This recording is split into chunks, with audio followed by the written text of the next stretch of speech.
Our top story at 4:30, our 9 Wants to Know team is looking into the very real possibility that there was more than one ignition point for last month's devastating Marshall Fire. It's been 4 weeks now since that fire. A longtime wildfire investigator believes the cause of the December 30th fire may not have been as simple as just one single cause. Investigator Kevin Vaughn joins us now with a new theory. Kevin? Kim, we've talked about all those potential causes which are being considered by investigators. Most recently, we learned about the underground coal fire in the area that may be to blame. But the tragedy that unfolded last month may not be traced to a single source or location.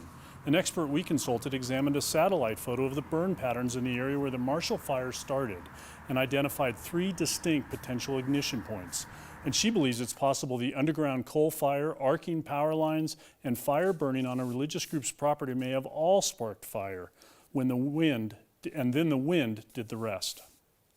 Did the wind influence a coal seam vent?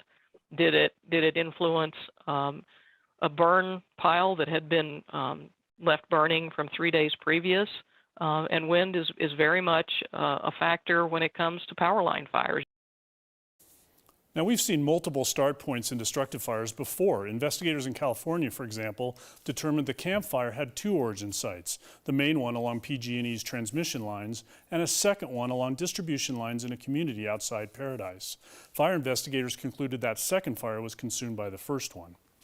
You talk about so many different sources, though. Like, how does that affect the investigation? What would happen next? Well, Alex, they're going to be working for the next several weeks trying to rule in or rule out each of those possible causes. We don't expect an answer, like I said, for several weeks, probably at the earliest. Yeah, well, that's understandable. And yet all 3 make sense, and especially the wind. It was a terribly windy day that day, as we know. Okay. We know you'll have more at 9 and 10. Thanks, Kevin.